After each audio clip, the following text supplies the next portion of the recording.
Thúy Hằng xin kính chào tất cả các quý vị khán giả thân mến đã tới với Epoch Time tiếng Việt. Xin kính chúc quý vị một buổi tối ấm áp với những người thân yêu. Chúng tôi tự hào khi tự giới thiệu Epoch Time là kênh truyền thông không bị ảnh hưởng bởi bất kỳ chính phủ, tập đoàn hay các đảng phái chính trị nào. Và ngay sau đây xin mời quý vị cùng theo dõi những tin tức chính có trong bản tin ngày 21 tháng 12 của chúng tôi. Luật sư Lingos, vụ tai nạn thảm khốc của bạn trai con gái thống đốc Georgia và nhân viên điều tra Georgia có phải là ngẫu nhiên? Vén màn chính phủ ngầm Hoa Kỳ, những lá bài Illuminati tiết lộ ma quỷ âm mưu ám sát Tổng thống Trump. Nhật Bản tiếp tục xuống đường ủng hộ Tổng thống Trump. Nếu không đứng lên bây giờ, thế giới nô lệ thực sự sẽ bắt đầu. Chiến dịch của Tổng thống Trump kiện tối cao Pháp viện Pennsylvania lên tối cao Pháp viện Hoa Kỳ. Luật sư Lingos Texas Mathematics đâm đơn kiện bà Sidney Powell. Phép toán đơn giản cho thấy Joe Biden đã phủ phép thêm 13 triệu phiếu bầu như thế nào. Bài học cuộc sống, trái tim không phân biệt màu da. Và sau đây là những thông tin chi tiết.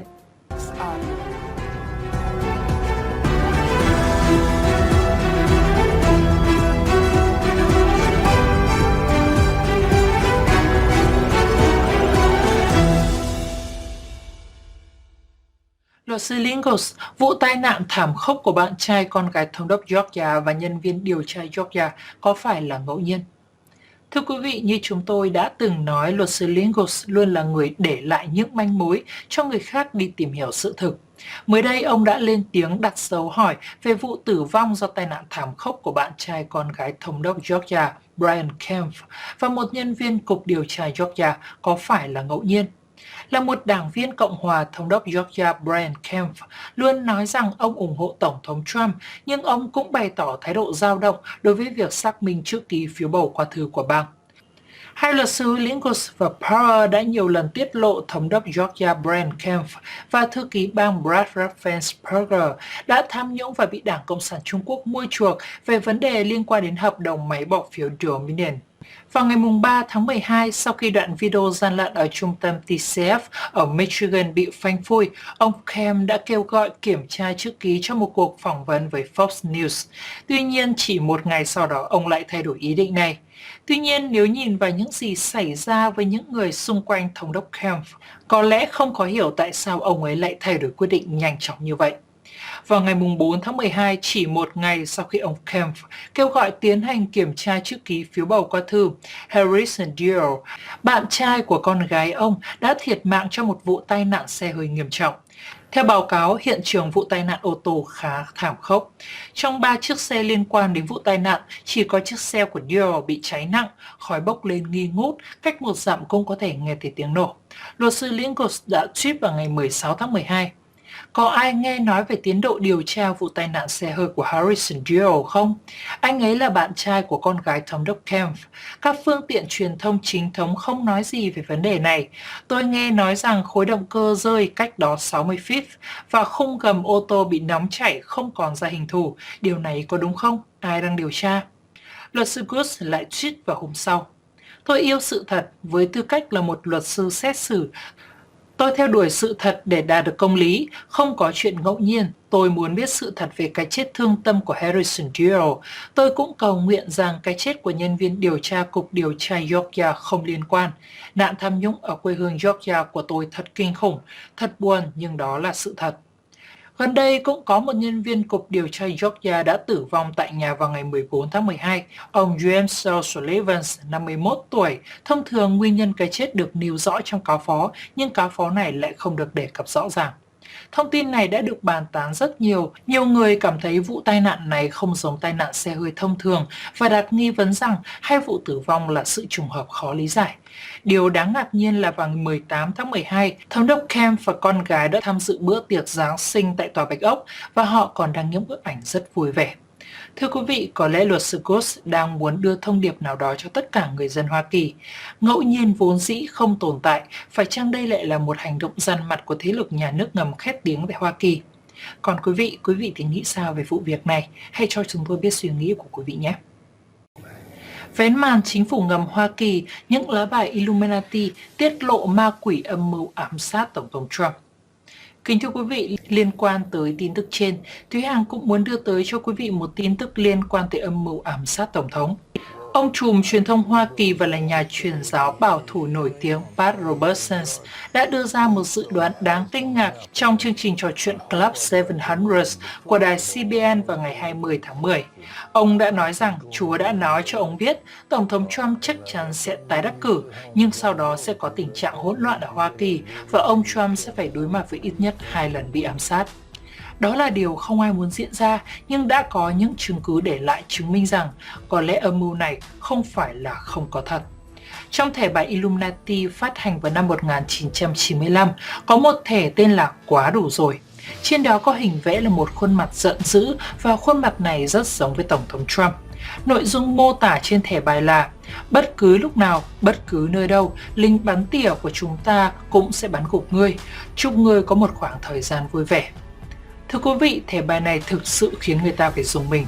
Theo mô tả trên thẻ bài, có vẻ như ma vương Satan đã phát lệnh cho đám người đại diện của mình và đám ma quỷ địa ngục để những người của bọn chúng ở nhân gian chấp hành nhiệm vụ ám sát Tổng thống Trump. Đồng thời, cái tên của thẻ bài này là Quá đủ rồi, dường như là đang cảnh báo Tổng thống Trump. Chúng không muốn Tổng thống Trump tát cạn đầm lầy, không muốn bị đánh bại, thế nên cảnh báo đương kim Tổng thống là nên có chừng mực, nếu không sẽ có thể chuốc lấy vận rủi của âm mưu như lá bài này. Thế nhưng như chúng tôi đã đưa tin, có rất nhiều những nhân chứng sống đứng ra kể lại rằng họ đã được Chúa khải thị, Tổng thống Trump là người được Chúa chọn. Một điều trong những chia sẻ của họ là dù cho Tổng thống Trump có đối diện với nguy hiểm gì thì Chúa sẽ là người bảo vệ ông ấy. Sadhu Sundar là một mục sư của Hội Phúc Âm dòng tên ở Ấn Độ. Ông sở hữu một khả năng siêu nhiên nhất định và được một số người coi là nhà tiên tri. Vào ngày 18 tháng 10, mục sư Sadhu Sundar cho biết trong một video được tải lên YouTube: tôi không biết màu đỏ và xanh, màu đỏ đại diện cho đảng Cộng hòa của Tổng thống Trump và màu xanh dương đại diện cho đảng Dân chủ của ông Joe Biden. Tôi không hiểu chính trị của họ, tôi chỉ truyền đạt một giọng nói từ thiên đường. Mục sư Sadhu Sundar nói rằng khi ông cầu nguyện lần đầu tiên, những gì ông nhìn thấy trông giống như một con đại bàng. Con đại bàng là nước Mỹ. Con đại bàng này đang khóc và nói với ông rằng nếu như người dân Hoa Kỳ chọn nhầm người, nó sẽ rơi xuống và sẽ không bao giờ vực dậy nổi. Ông Sundar cũng nói rằng Chúa đã chỉ cho ông thấy trái tim của Tổng thống Trump. Trái tim của ông Trump đang rỉ máu. Đừng nhìn trái tim to lớn và vẻ ngoài mạnh mẽ của ông ấy rất cô đơn, ông ấy đang chiến đấu một mình. Mục sư Sundar nói với người dân Hoa Kỳ rằng các bạn tuyệt đối không được chọn nhầm người. Chúa đã cho nước Mỹ thêm 4 năm nữa, đừng bao giờ chọn nhầm người. Ông Trump là một chiến binh, là người phản kháng. Ông ấy rất kiên cường và ông ấy sẵn sàng gánh vác nước Mỹ, sẵn sàng chiến đấu vì Hoa Kỳ. Mục sư Sundar cũng đề cập rằng Chúa đã cử 3 vị đại thiên sứ đến để bảo vệ Tổng thống Trump, nhưng ông nhắc nhở mọi người rằng không phải là mọi thứ sẽ ổn khi kết quả tổng tuyển cử vào ngày 3 tháng 11 được công bố, bởi vì một số người muốn lật đổ mọi thứ. Ông nhấn mạnh, các bạn phải tiếp tục cầu nguyện không chỉ cho đến ngày 3 tháng 11 mà cho đến ngày 20 tháng 1, bởi vì trong lúc này sẽ có những sự kiện lớn. Dự đoán của mục sư Sundar đang được ứng nghiệm. Quả nhiên trong cuộc tổng tuyển cử năm nay, phái cánh tả đã công khai gian lận âm mưu lật đổ kết quả bầu cử. Vâng thưa quý vị, có thể sẽ có người tin hoặc không tin về những lời tiên tri, những dự đoán. Nhưng có một điều chúng ta có thể thấy rằng Tổng thống Trump hiện đang phải đối mặt với rất nhiều những khó khăn. Có một câu nói như thế này: nếu muốn ở vị trí không ai có được thì phải chịu được những thử thách không ai chịu được.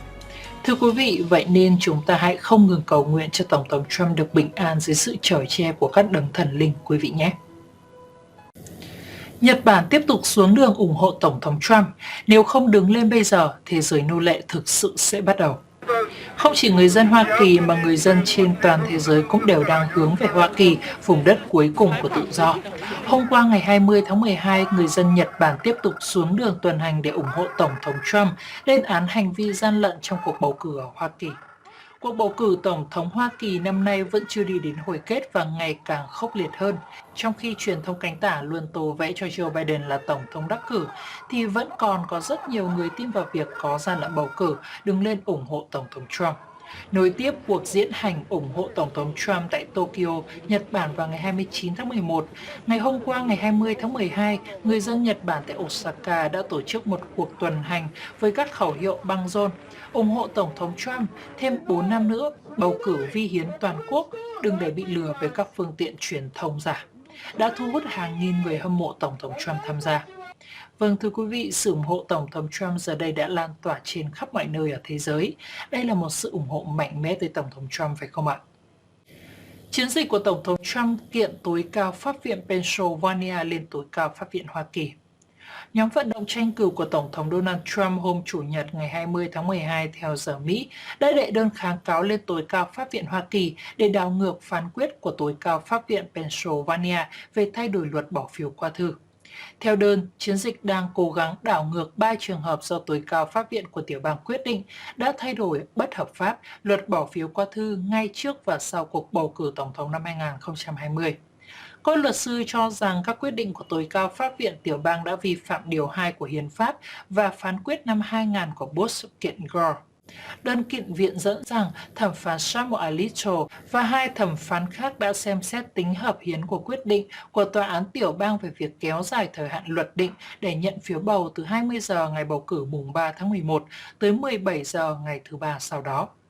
Hơn nữa, họ lập luận vụ kiện sẽ cố gắng đảo ngược một số quyết định đã né tránh các biện pháp bảo vệ của cơ quan lập pháp Pennsylvania đối với gian lận lá phiếu qua thư. Luật sư Lingus Texas Mesmeric đâm đơn kiện bà Sidney Powell.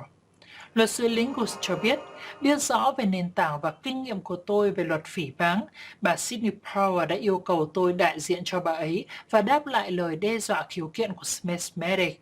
Vì mọi điều bà Sidney nói về gian lận bầu cử đều là để ghi lại sự thật, nên phản hồi của tôi với Mesmeric rất đơn giản và đúng trọng tâm. Sau khi nhà sản xuất máy kiểm phiếu Smithsonian yêu cầu bà Sidney Powell rút lại các cáo buộc công ty này có liên quan đến gian lận bầu cử trong cuộc bầu cử ngày 3 tháng 11, luật sư Lingus đã ra thông báo ông sẽ làm đại diện pháp lý cho nữ luật sư Powell. Công ty Smithsonian trước đó đã gửi một lá thư yêu cầu bà Powell rút lại những thông tin trên Newsmax, OANN và Fox News. Theo một tuyên bố, người dẫn chương trình Ludolf của Fox News và Newsmax đã đưa ra phản hồi sau khi nhận được những lá thư này. Hãy nộp đơn kiện của các vị, ông nói thêm. Thông điệp của luật sư Woods đã được bà Powell đăng lại vào ngày 20 tháng 12 trên tài khoản cá nhân với hơn 1 triệu người theo dõi của bà. Theo như một bản sao của bức thư mà hãng luật gửi cho bà Powell, công ty này lập luận nữ luật sư đã tham gia vào một chiến dịch thông tin sai lệch có tính tổ chức chống lại Smithsonian. Hãng luật yêu cầu bà Powell rút lại bình luận của mình, cáo buộc rằng bà đã tham gia vào việc bôi nhọ và làm ảnh hưởng đến hoạt động kinh doanh của công ty. Bức thư đề xuất rằng thông qua các luật sư của mình, phía Smithsonian đã đệ một đơn kiện vì tội bôi nhọ phỉ báng. Smithsonian còn khẳng định thêm rằng phần mềm mà hệ thống của họ chỉ được sử dụng ở hạt Los Angeles trong cuộc bầu cử ngày 3 tháng 11. Công ty này cũng tuyên bố không có quan hệ với Dominion Voting System. Phép toán đơn giản cho thấy Joe Biden đã phù phép thêm 13 triệu phiếu bầu như thế nào. Pew Pinney, một cựu nhân viên cơ quan an ninh quốc gia nổi tiếng, đã tweet một thông điệp đáng chú ý vào ngày 19 tháng 12 theo giờ Hoa Kỳ, nói rằng nhiều người đã bỏ phiếu hơn số người đủ điều kiện bỏ phiếu. Ông Pinney, dựa trên thông tin từ một bài báo theo Washington Post, cho biết năm 2020 có tỷ lệ cử tri đi bỏ phiếu cao nhất trong hơn một thế kỷ qua với 66,2%. Ông Pinney đính kèm một liên kết đến số lượng cử tri đã đăng ký ở Hoa Kỳ. Gateway Pundit theo đó đã tạo ra một bản thống kê tính đến ngày 19 về những cử tri đăng ký. Theo đó có 213,8 triệu cử tri đã đăng ký ở Mỹ tính đến sáng 19 tháng 12 theo giờ Hoa Kỳ. Sử dụng những con số mà ông Pinney đã trích dẫn sẽ thấy một vấn đề lớn. Nếu chúng ta có 213,8 triệu cử tri đi đăng ký ở Hoa Kỳ và 66,2% tổng số cử tri đã bỏ phiếu trong cuộc bầu cử năm nay, thì con số này tương đương với 141,5 triệu cử tri đã bỏ phiếu trong cuộc bầu cử năm nay. Pinney cho biết là khoảng 140 triệu. Cho đến nay đã có tổng cộng 155.485.614 lá phiếu được kiểm đếm trong cuộc bầu cử tổng thống năm nay. Nếu Tổng thống Trump giành được 74 triệu phiếu bầu, thì con số còn lại chỉ là 67,5 triệu phiếu cho Biden. Điều này có nghĩa là 13 triệu lá phiếu trùng lặp hoặc được tạo ra thêm đã tính cho ông Biden. Hoặc nếu giả sử tính toán về phần trăm cử tri đi bầu của The Washington Post là sai, thì dựa trên số phiếu cử tri bầu cho ông Biden được công bố hơn 81 triệu phiếu, thì tỷ lệ cử tri đi bầu cử năm nay là 72,7%, cao nhất kể từ năm 1900, 73,2%. Đó là một tỷ lệ trong mơ mà nếu thật sự đạt được, cử tri cho ông Biden sẽ phải thể hiện nhiều hơn là những lượt theo dõi quá thấp trong các bài phát biểu trực tuyến gần đây của mình. Trước đó, Tổng thống Trump đã viết dòng tweet rằng gian lận bầu cử lớn nhất trong lịch sử của đất nước chúng ta. Ông Trump cũng đã nói Biden đã thắng chính là lời nói dối của năm. Bài học cuộc sống, trái tim không phân biệt màu da. Kính thưa quý vị, chắc hẳn quý vị vẫn còn cảm thấy hoang mang về âm mưu ám sát Tổng thống hay hai cái chết bí ẩn chưa có lời giải đáp. Sự sống này, con người được sinh ra để yêu thương lẫn nhau, song có phải vì sự ích kỷ, danh lợi và tham vọng đã khiến cái gốc làm người bị biến dị? Vậy thì nhân câu chuyện cuối bài hôm nay, để Thúy Hằng kể cho quý vị một câu chuyện ý nghĩa. Quý vị hãy cùng lắng nghe nhé! Một người phụ nữ da trắng dắt theo con trai ra phố. Bà gọi xe taxi. Tài xế là một người da đen. Cậu bé 6 tuổi chưa bao giờ gặp người da đen nào nên sợ hãi bèn hỏi mẹ. Người này có phải là người xấu không mẹ? Tại sao bác ấy lại đen thui như thế ạ? Người tài xế da đen nghe vậy trong lòng rất lấy làm khó chịu và tủi thân. Lúc này người phụ nữ liền nói với con trai. Bác tài xế này không phải là người xấu, bác là một người tốt con à. Đứa bé nhíu mày một thoáng rồi lại hỏi tiếp. Nếu bác ấy không phải là người xấu, vậy có phải bác ấy đã làm một điều gì xấu xa lắm nên Thiên Chúa mới trừng phạt bác, bắt phải đen thui cả mặt mũi chân tay như thế chứ ạ? Người da đen nghe xong mắt ngấn lệ, ông rất muốn biết người phụ nữ da trắng sẽ trả lời thế nào với đứa con trai. Bà mẹ nhỏ nhẹ nói, bác ấy là một người rất tốt, cũng không làm điều gì xấu xa cả. Vườn hoa của chúng ta có màu hồng, màu trắng, màu vàng, có phải không con? Vâng, đúng ạ. Bà lại hỏi tiếp, vậy hạt của hoa có phải đều là màu đen không? Đứa bé nghĩ ngợi một lúc rồi trả lời, đúng thế ạ, toàn là màu đen hết.